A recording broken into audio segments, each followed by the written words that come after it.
Welcome to The Geek in Review, the podcast focused on innovative and creative ideas in the legal industry. I'm Marlene Gaybauer. And I'm Greg Lambert, and we're going to do something a little bit differently this year. Well, first of all, Happy New Year. This is our first show of the year, so it's good to be back.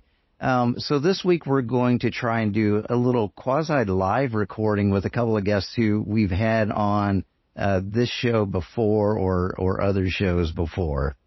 Yeah, we're going to talk about the ChatGPT and GPT 3.5 AI tools with some experts in AI, Tony Tai and Ashley Carlisle from HyperDraft AI.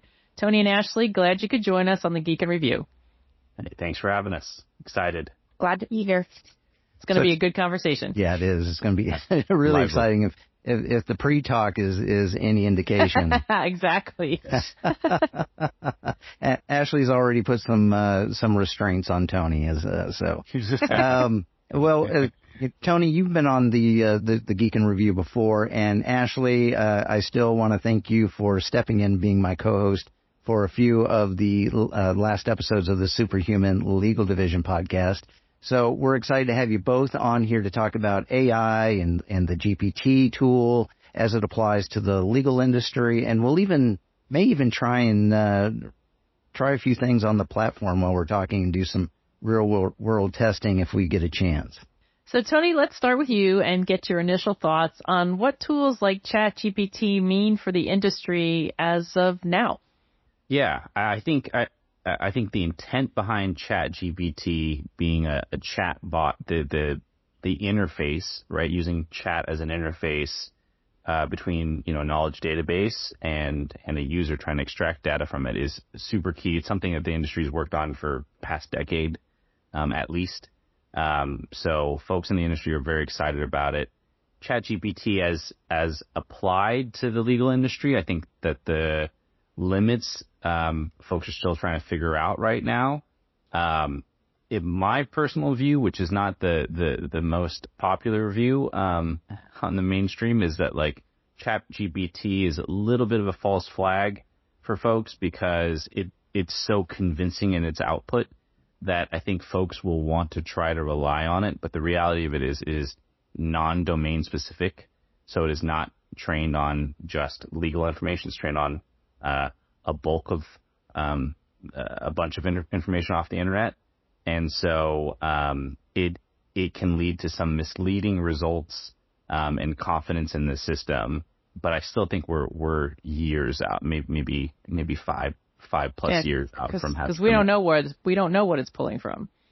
No idea. We kind of do, right? We kind of do, and so like when I describe it to people, it's like, if you're comfortable with getting your legal advice from Quora or just from your first, 5 results from a Google, then that's true. It's the first page. Mm-hmm. Yeah, right. It's sort of like that. It's sort of like that. We don't know to Merlene's point, we don't know exactly where it comes from, but we kind of have a decent enough idea.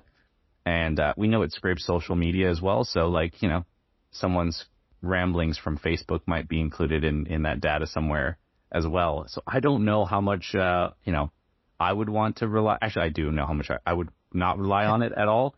But it poses some interesting questions to the industry as a whole and just overall industry.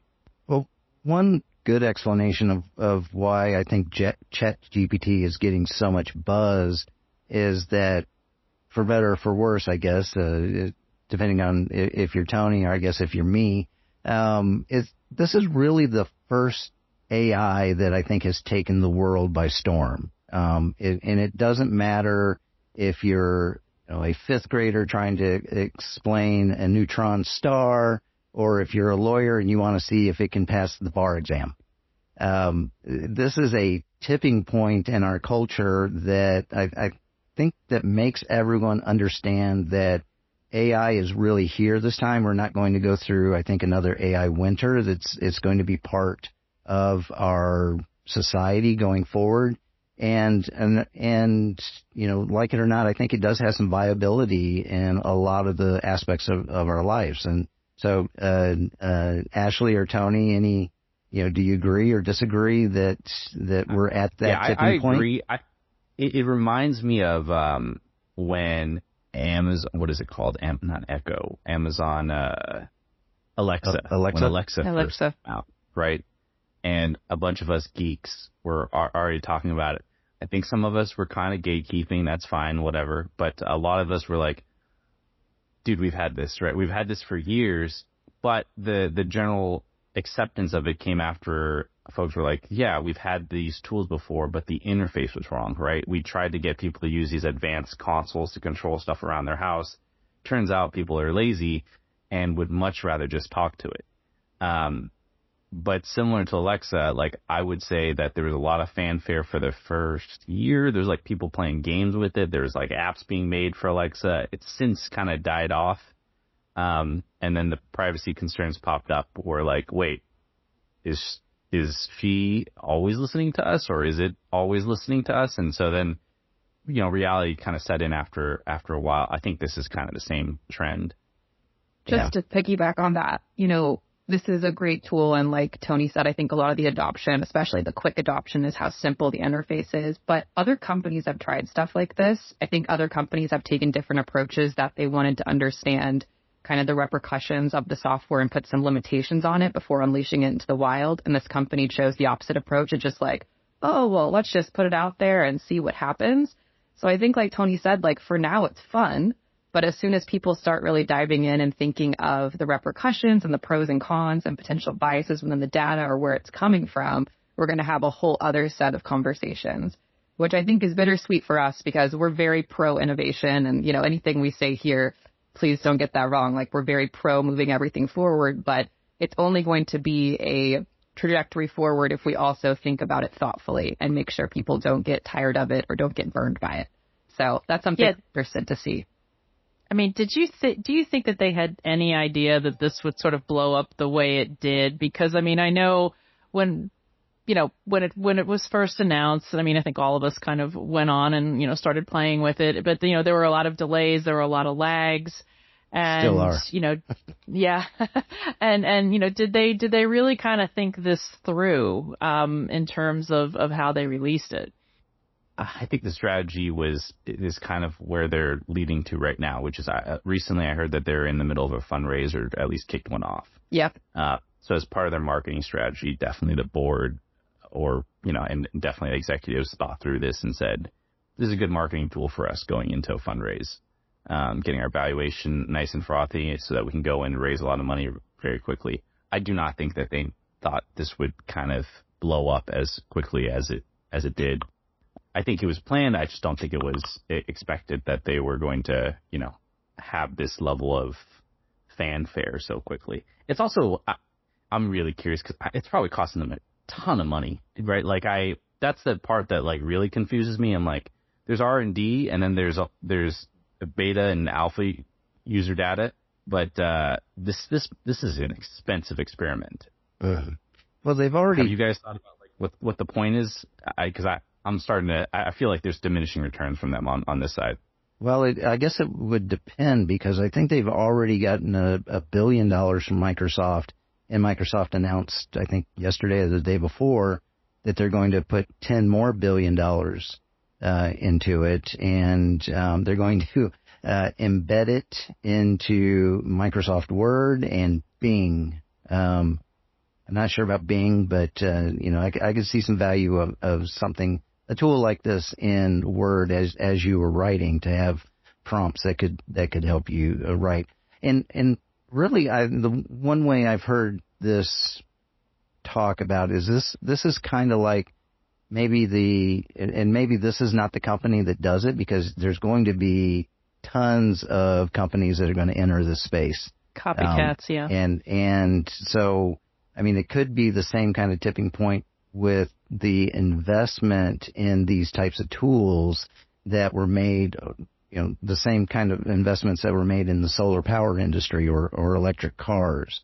That, you know, finally AI has something that is making everyone realize that it's viable. And yeah, there's probably going to be a lot of money wasted. But I think, you know, at the same point, I think with the money coming in, I think you're going to see an improvement in the structure of tools like these. And I have a feeling, again, there's going to be tons of tools like these.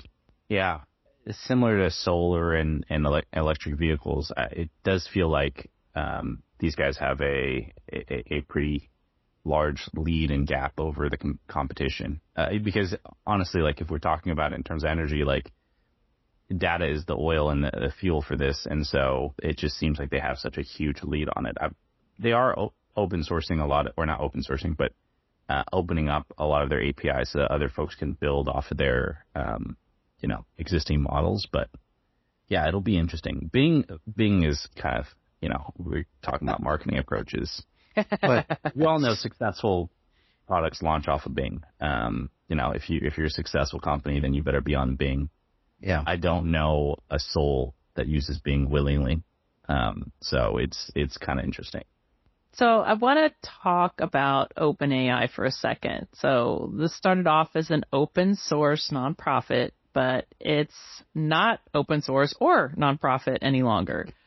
The back end of ChatGPT and its more powerful relative GPT 3.5, they're now black boxes. So, it could be, garbage in, garbage out. It could be, bias issues. What does it mean for both the OpenAI and now millions of users? What are they getting themselves into? And are they aware of that? Yeah, no, it's kind of what I was getting at before, which is that these large language models, right? So ChatGPT is based off of an LLM, or built off of an LLM. They're so massive that the data being audited going in and then the outputs coming out, like they're just these massive machines that folks can't really wrangle. There are entire new startups built around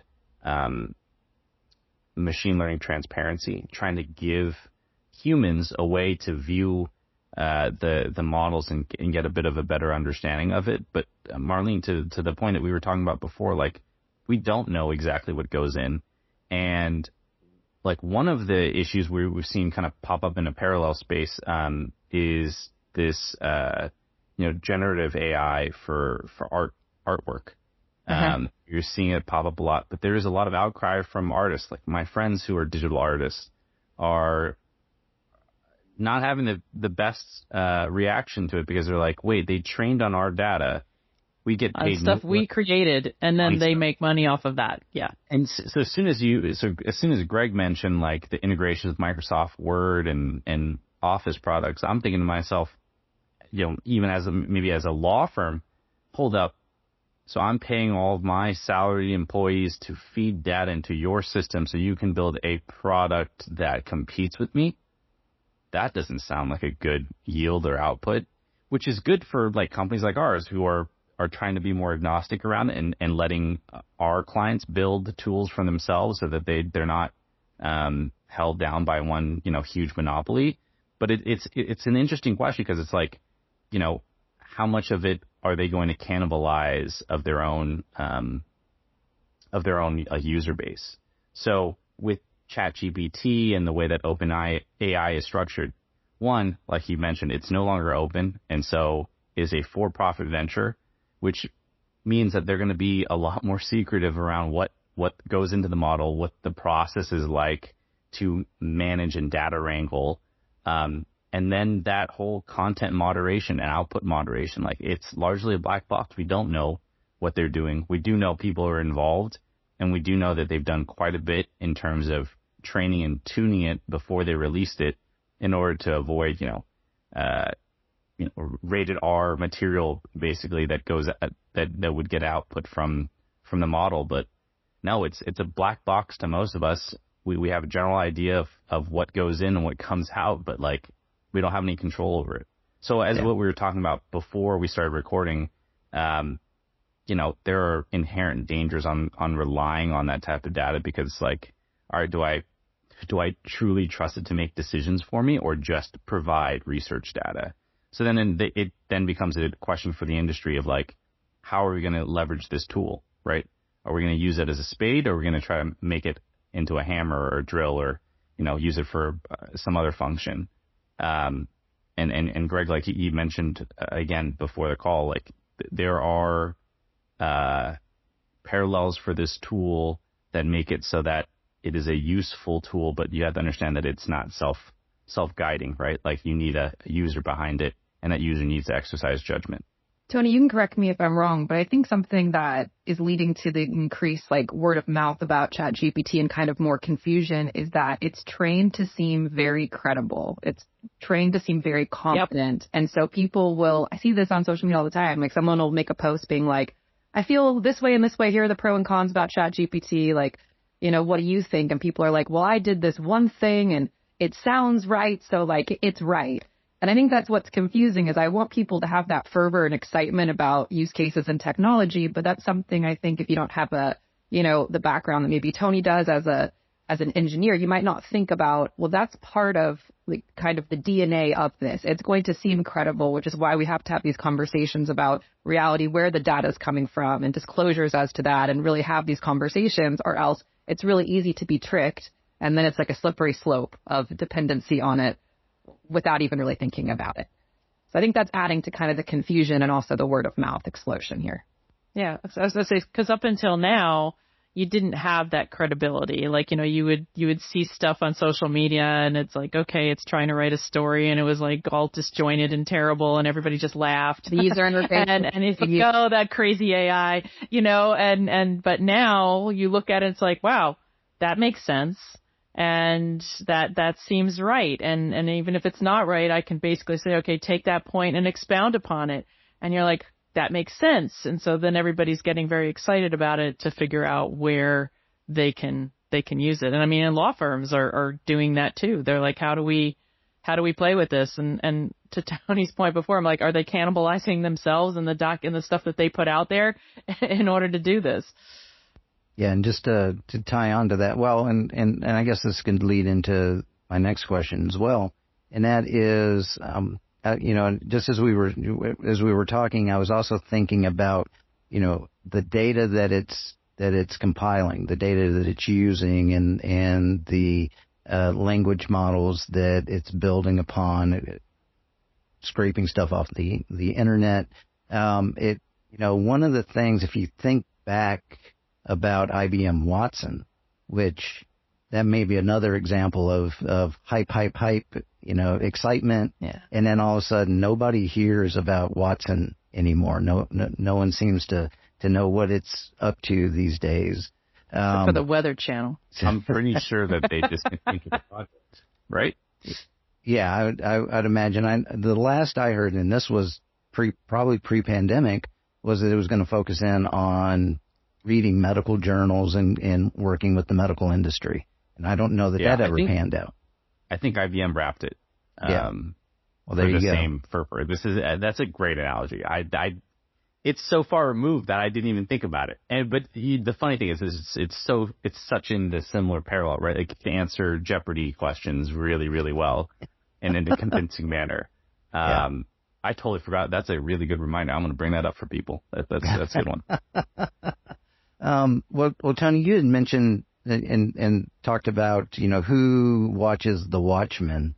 With that and Watson and the self-contained information, I've heard people joke that, the thing that's going to bring something like this down is when it starts producing images of Mickey Mouse or using Disney characters or scripts in it that, once Disney gets involved, then they're going to kind of get a peek behind the black box. But, up until then, kind of who's kind of watching what this group is doing and what information that they may have in there. That is the joke usually when Disney or Nintendo get involved from a copyright perspective, like you're screwed. There's no... Hey, it's a Mario. It's over. I don't know. I think, not the reason why I'm pessimistic, but when I analyze a new technology or any technology for that matter, I can't help but, I come from a hacker background. And by the way, the word hacker meant something different when I was growing up. It meant more people who would like to tweak with systems and mess around with them. But, you're always looking for exploits. And this system, from a lot of us, would appear to be such an easily influenceable system once we figured out where their data pipeline was. And even if we learned that, hey, they're getting manipulated by user input directly, a lot of us can already think of, a few different ways to influence output. So that becomes a major concern from a who watches the Watchmen perspective. Like, yeah, no, the question is, what is that data pipeline going in? Where the data sources, and who's monitoring and moderating the fuel that's going into these models? We don't know. Just from the sheer amount of data that's going into it, it would require huge teams of data scientists and data analysts to wrangle this data to make sure that it's building something that's coherent. So that output that you're seeing, that's super clean, that's convincing, that's really, really impressive. And I think that's where, I'm most impressed by this system, is how convincing it sounds. Not the quality of the data that's coming out of it, but just how convincing it sounds. That's really interesting for me. But I am sure after a year or two on the market that, certain regulatory bodies will come into play, and that the government will start to get more involved from a policy standpoint, because it would not be in the best interest of the public to just have this, model out there influencing, and you're seeing students use it to write their essays, right? Even from an education standpoint, it has to be limited, and it has to be controlled and regulated. So there's already talk on Twitter and on other social media platforms by politicians on how we're going to regulate this. So I don't have visibility on it exactly, and I don't know exactly what's going to happen, because I still think the technology is incredibly nascent. So I don't think it can be deployed anywhere for production, except for potentially correcting grammar and or giving you essay ideas for school children.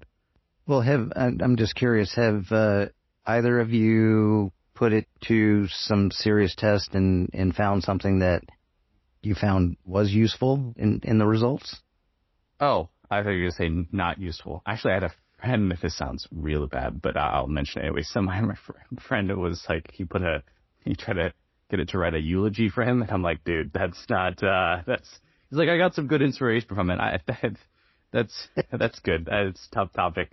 But I've played around with it and gotten it to write some and do some interesting research for me when it comes to some of the stuff I'm working on, but not stuff that would have beaten me Google searching and getting the input from other people. The limitation that I find really funny is if you ask it a math question, sometimes it gives you the wrong answer, which always fascinates me. But it should give folks kind of the underlying understanding of like what's going on underneath, which is it's trying to find consensus for an answer as opposed to doing calculations. And so that's that key thing I always suggest people do, is ask it like a not relatively complicated math question, but ask it a math question that you would expect a senior in high school to understand, and it'll get almost there. It won't solve it every time. So it's quite interesting. Ashley, have you had to do any of our marketing yet? No, I haven't, because I tried to get it to answer just a very simple legal question, because I was just like, oh, how does this work? And I think the thing I realized, which was just a duh moment for me, was I hope that this leads people to be more creative lawyers. Like sometimes you see briefs that are just like so witty and so well written that you're like, oh, I wish every brief was like this. And I think what I saw was I asked for a very basic legal issue. I got a very bland 5-paragraph, first year of law school, probably CB answer. And so I'm hoping that because that is readily available, people will go for the A+ work, or maybe some of the low hanging administrative stuff can be done through technology like ours or ChatGPT or whatever. And people can really kind of be ninja lawyers of pen with contracts and briefs and what have you. I'm going to build on Ashley's point a little bit. That is one of the reasons why I'm so concerned by the level of hysteria or mania around it, is there is an inherent value in learning how to do it the slow way before you do it the short way. And what I worry about is everybody is trying to take these shortcuts and say, you know what, instead of doing research, I'm just going to ask this thing this. And I'm already seeing it with, you know, people that that I've worked with who you know, don't take the extra step or the extra mile to do their own research to understand the underlying case law or you know, regulation before they come back and just say this is the case. Yeah, this will never replace humans, and I especially think it will never replace or, you know, have a place in, but it will never replace a lawyer or a legal professional in the practice of law. The practice of law is a very human practice. I've said this before many times. Like, it cannot replace lawyers because unless somehow we've given up our own destiny or you know, sense of control, we won't succumb to the robot overlords and let them dictate, you know, how rules and laws are interpreted. Yeah. And I find your point fascinating because for so many years, there's been such resistance to some technological innovations. Point being that, you know, we have to teach sort of the up and coming, like they have to be able to do this themselves and learn this stuff and sort of learn it the slow way before they can do it the quick way. And yet that all seems to be like, you know, out the window just for this one thing. And, you know, already sort of discussion about like, you know, how can we start to, you know, do first drafts and how can we start research this way? And I just find it amazing that, and I don't quite fully understand why this particular thing just forced, you know, everybody just decided, okay, well, that's fine. Yeah. There's so much resistance. Well, I think Ashley nailed you, that in that it's very confident in what it gives you. And so I think also, yeah, exactly, Greg, sorry to interrupt, but I think lawyers like control and lawyers do not like feeling dumb. And for the longest time, myself included, when you mention math or technology to me, I immediately just tense up. I'm like, I don't want any part of this conversation, right? I think they did a really good job of spending a lot of time making it sound convincing, making it super easy to look at, super easy to use, and how the interface is, it makes the person feel in control. Like as you're putting in the prompt, you can immediately give it That's a good point. And lawyers love control, which is a part of our profession. It's something that's innate to us. It's why we're successful. I get it. But I think it's something that's not talked about enough is we're impatient and we're control freaks. And we need to be cognizant of that as that we're assessing technology because people might make these dumb, short-sighted decisions and then regret them later because they just want, oh, this is a solution. We're going to do this now. And they're not thinking of the bigger picture or maybe what they're bringing that's obstacles to the table. So I get why it took off.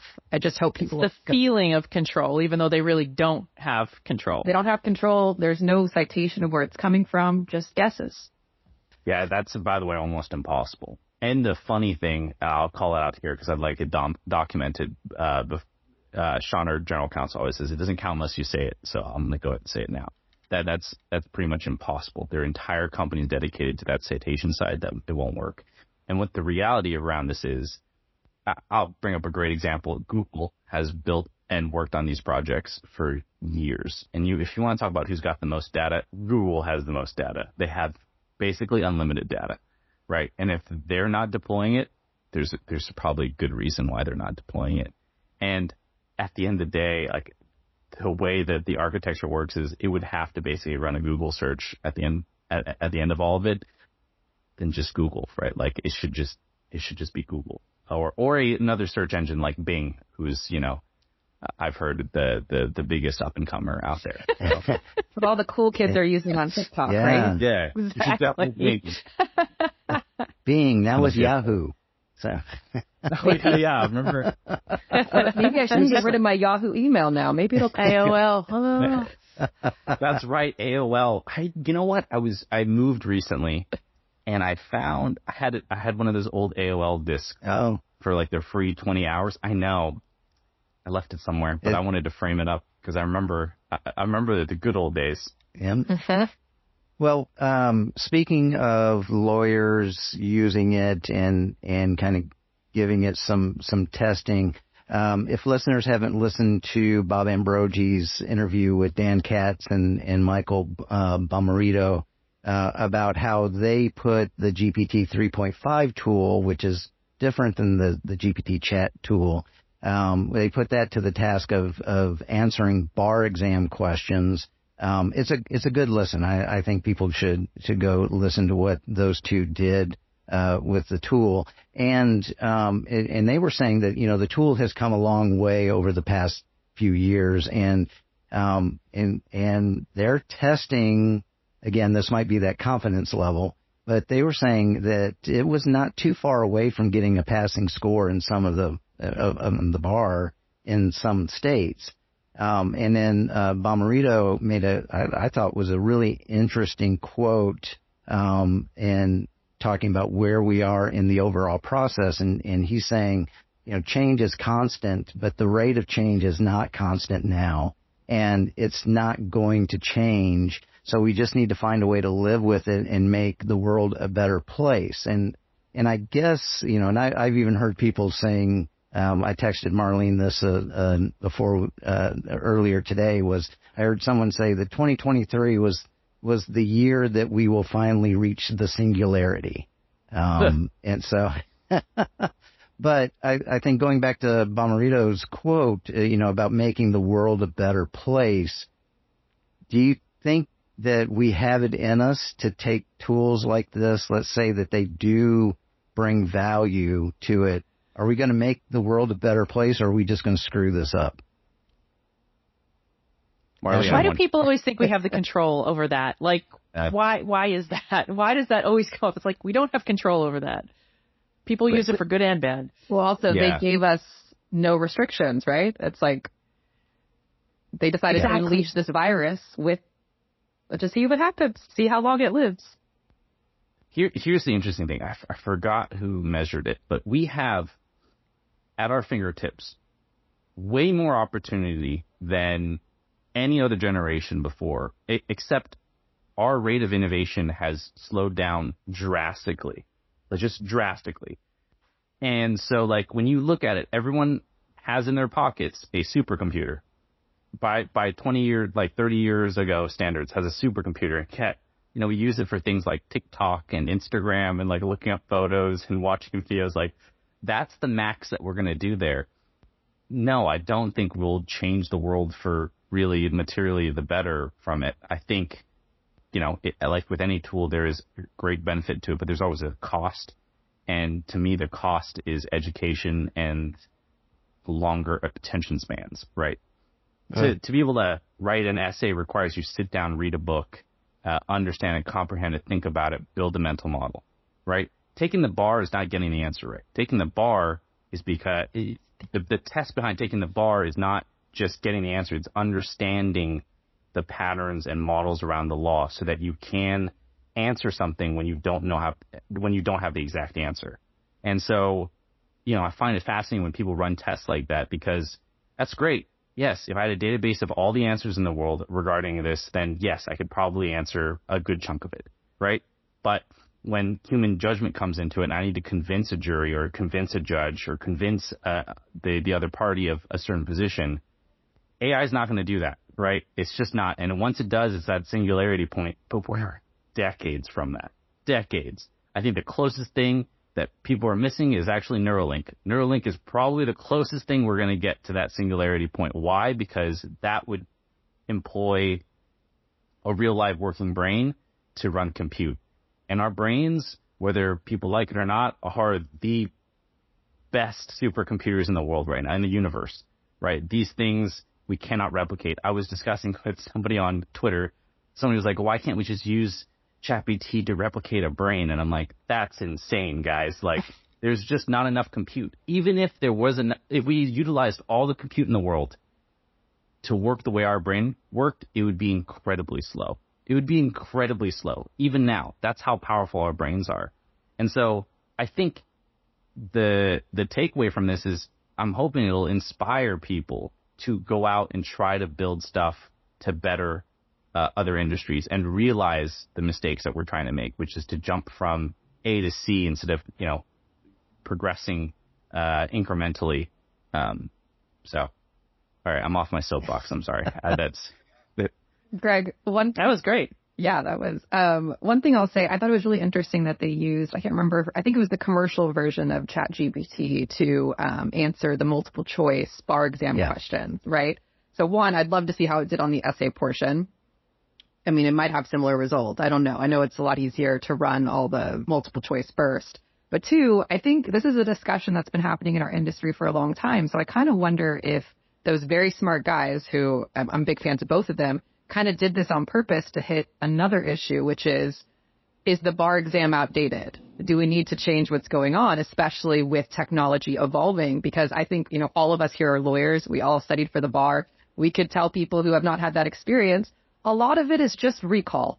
Half the test is recall. You memorize it, you put it on, whatever. And the other half takes a little bit more skill, a little bit more analysis, what have you. But the part that they tested it on was the pure memorization and recall part of it. There's a little bit of strategy, but not that much. So I'm kind of wondering if that's going to lead us to have another conversation in that direction. And it just happens to include ChatGPT as kind of like what gets it in the news. But maybe the bar exam will be for the better from them running those tests. And then also talking about kind of the greater good. So sorry to jump here. One of the main reasons why I decided to move from big law and a job that I really liked and clients that I really liked to joining Tony and what he was building is I realized that people were going to try to solve these problems. People were going to see money when it came to lawyers and technology and the fact that we're 20 years behind. And I didn't want people to just disrespect our industry and not do it the right way. So when I saw people that were really caring about kind of our profession, I wanted to jump in. And so that's something that I'm kind of scared about because I think ChatGPT hasn't gotten to that yet. I think I don't know the amount of lawyers involved, but I really haven't seen it hit the tipping point where I'm just distressed. But I see other people try to apply that technology in somewhat interesting ways, including like the $1 million SCOTUS wager. And I'm just sitting there like, don't disrespect or make a mockery of people's blood, sweat, and tears for a marketing ploy because it worked for Elon Musk. And now you want to come into the legal industry and make a ton of money. Like you got to realize the amount of hardworking people here that you're kind of just spitting on.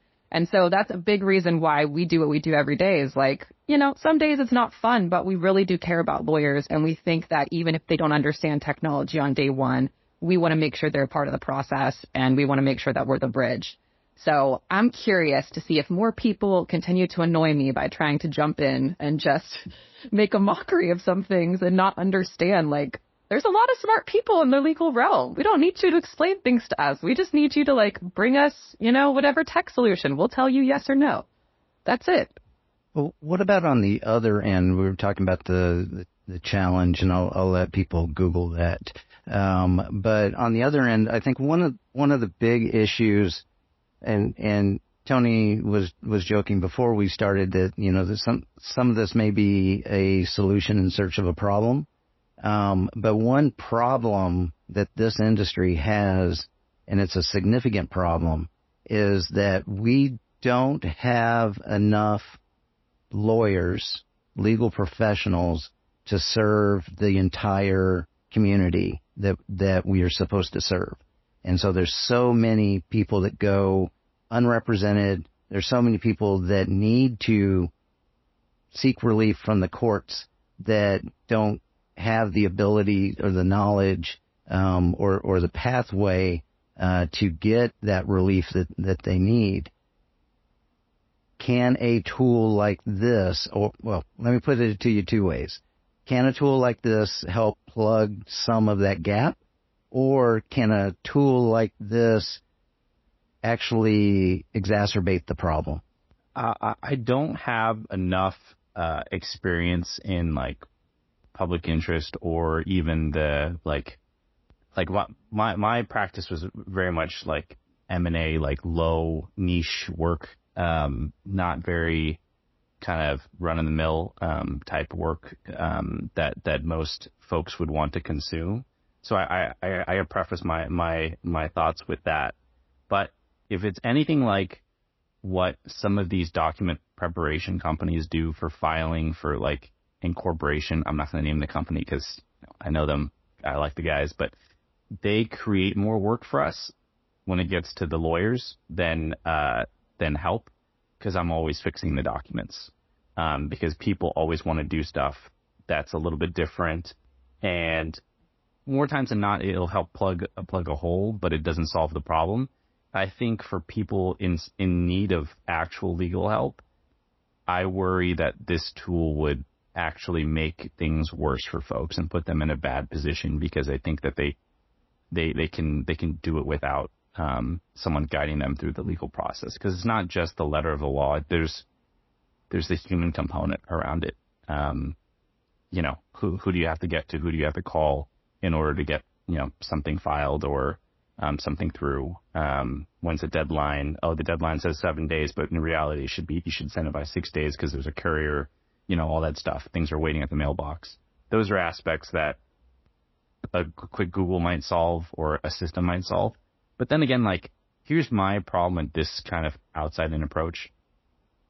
There is alternative solutions, right? Which is, why don't we focus on the infrastructure before we look from the outside? So what does that mean? That means improving websites for courts. That means improving state websites that cover regulation or laws that affect people and that they're trying to find information for. Why don't we work on that as opposed to trying to go backwards and make something disorganized organized? I would say that that's probably the cheaper, more efficient solution. And we're starting to see it. I would say the California Secretary of State website has had major improvements over the last 2-3 years. It's very impressive what's happened as compared to other websites from other states. So stuff like that I see as a more tangible and quicker solution to delivering actual help for folks, as opposed to kind of these long shot ideas, because these long shot ideas they're not domain specific enough to be helpful. The only thing I would add is there's obviously a big access to justice problem in this country, and hopefully with time that'll be discussed. Law school will be cheaper, what have you, many things to make that less of a gap. However, there are kind of rules in place now, like if people represent themselves pro se, or, if you're giving unofficial legal advice or there's stuff on the internet, it's the disclosure and it's kind of the reminding someone that, yes, you're Googling this, but this is a real problem to you that could have a lot of implications. And I think that is just something that I want included as people develop these technologies and they're applied to kind of that gap. It is great. We should keep innovating in that space, but don't forget the basics of what this person is Googling could affect their life. And they might not realize if they do it incorrectly or if they're late on something, the repercussions of that. And we should have all the disclosures and all the basic things we're taught in law school, bar exam, CLE, what have you, embedded into everything. And that's something I don't want lost within the flash of all these new exciting things. It's the basics matter, especially when it's people's lives. Can I give you my long shot, vision for it, Greg? Sure. My dream though is, I was talking to another client a few weeks ago, and I asked him why. Keep bugging me with your legal questions. No, I don't say that, but I do ask him hey, why'd you go with me? And he's like, oh, you're really good at just I'd like to talk to you, and you're kind of like my therapist. And I use that phrase a lot is oh, I'm just a business therapist, right? People call me, I most likely have their answer, but the reason why they call me is because I have their answer and can deliver in a way that makes them feel comfortable. I think everybody deserves that from a legal professional. And so the long shot, the dream, the vision is that we get away from the billable hour and fix that problem from the law firm standpoint, so the law firms can employ and deploy their legal resources in a way that can support the community and help with pro bono services. That's kind of a more, for me, a realistic a dream and solution, rather than try to solve everything with technology. I know it sounds weird coming from a tech company though. So I laugh because my Facebook reminder showed me that 14 years ago today, I posted 4 articles about killing the billable hour. And it's just as strong now, if not stronger than it was 14 years ago. But one of the things that I've kind of heard, and it could be pie in the sky type of hopefulness on this, is that tools like this, and even tools like yours, Tony, would give us the ability to take back some of our time. And if we can take back some of our time using automating things that should be automated. It's that same old argument. Then we can make that transition away from charging for the billable hour and then have that ability to use whatever excess time we have now to do what you're saying, to build those relationships, to be that counsel, to be that trusted counsel to people, and not feel like they've got the anvil of the billable hour hanging their head in order to achieve that, very valuable goal, that we want to do. So, I think we're not there yet.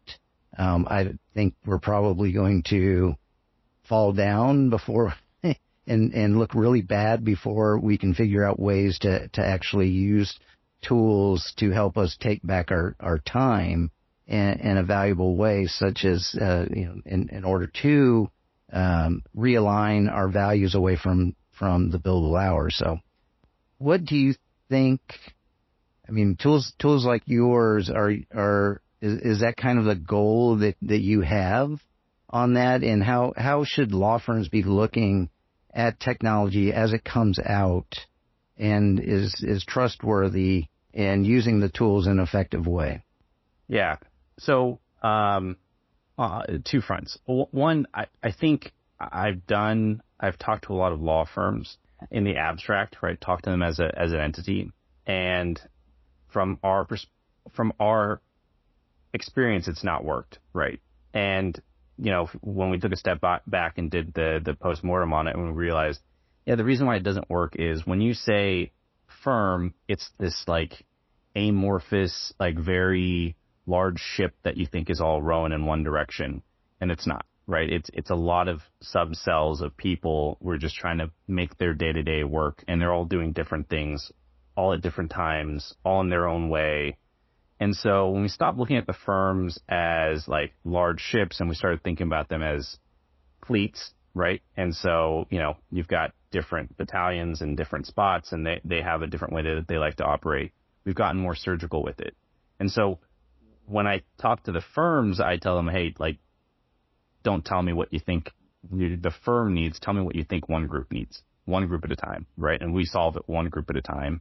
And, who's the squeakiest wheel? Because they're most likely going to adopt a tech if they're complaining to you the most. And if they're complaining to you the most, your staff and personnel are probably annoyed by it. And so maybe we can solve that problem. And so we go in there first.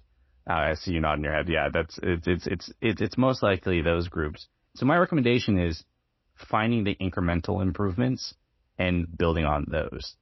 And Greg, the reason why, Greg and Marlene, right? The reason why, I'm jaded by some of these things is I've seen it in the engineering field. Where we are today in 2023 is where we were 15 years ago. I kid you not. From a technological perspective, we haven't improved that much. From a programmer and the engineer's perspective, we reinvented the wheel 2 or 3 times, and then we've gotten back to this point, and then everyone's just like, oh, it's all cool and new. I'm like, dude, this was here 15 years ago. It's remarkable that people have such short-term memories.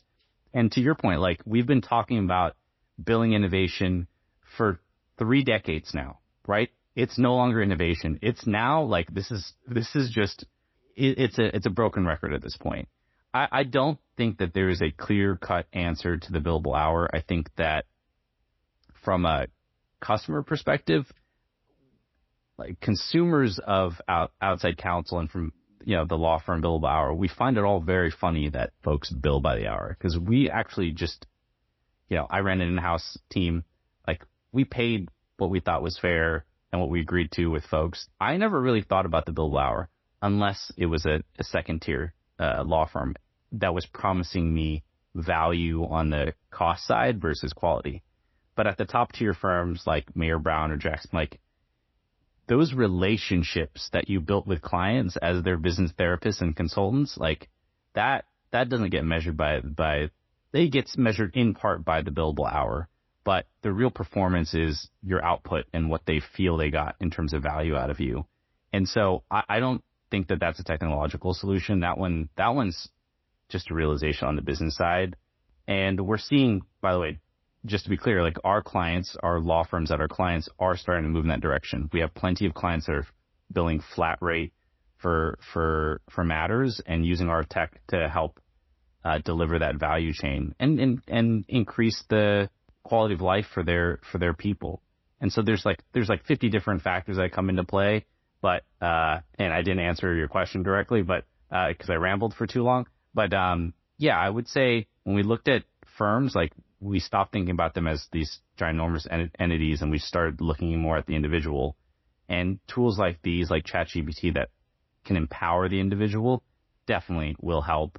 And it'll just help inspire them to want to improve their process. And it might not be ChatGPT. That's the thing that excites me the most about this tech is it gets people inspired. And they're like, dude, this can actually help. And then they realize the limitation. They're like, you know what? Maybe I can do better about setting up a system and being more organized about how I reuse these forms or these data. Now we're seeing clients come to us with a whole action plan. That's, by the way, brings me so much joy. It also removes a lot of headache when clients come to us and they said, we've seen this tech, this tech, this tech. This is what we want you to do here, here, and here. Can you do this, this, and this? That's beautiful. Like 3 years ago, folks were coming in and be like, I have no idea what we're doing. Can you just automate all of it? Which is just an, unrealistic approach. Well, I think our whole audience was shocked when you said big law firms are not smooth sailing vessels. I was stunned. You know what? There are many folks in law firms that think that way. And it surprised me because once they get to partnership, they're like, oh, what? This isn't what? This isn't what I signed up for. You guys promised me. Where did this come from? No. This is it's just in their microcosm, and then all of a sudden they see the bigger picture. It's like, oh, that's a shocker. No, exactly.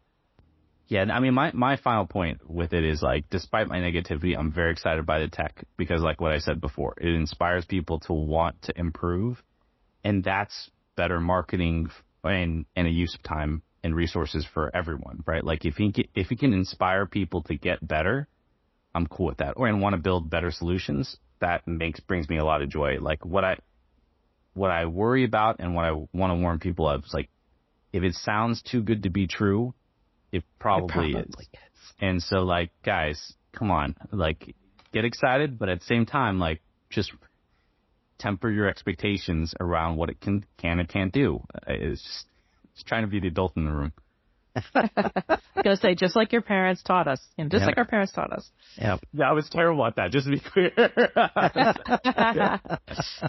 All right. Well, Tony Tai and Ashley Carlisle from HyperDraft AI, I want to thank both of you coming in and having this roundtable discussion. This has been great. I'm probably still drinking a little bit of the Kool-Aid, but I'm much more self-aware now. Yes. Thanks for having us. Thanks it was so a great much. conversation. Thank you. Super fun. So thanks to everyone for taking the time to listen to the Geek in Review podcast. If you enjoyed the show, share it with a colleague. We'd love to hear from you, so reach out to us on social media. I can be found at GayBauerM on Twitter. And I can be reached at Glambert on Twitter. Tony, where can they find you? Ashley, where can they find us? You can follow us at HyperDraft. Yes, you can follow us at HyperDraft Inc. on all social media. We especially love LinkedIn. You can find Tony at Tony Tai. He's also linked on our Twitter account at HyperDraft Inc. And you can check out our website, hyperdraft.ai. If you have any comments about the podcast, you can leave us a voicemail on our Geek and Review hotline at 713-487-7821. And as always, the music you hear is from Jerry David DeSica. Thank you, Jerry. Thanks, Jerry. All right, Marlene, Tony, Ashley, see you guys later. Okay. Bye-bye.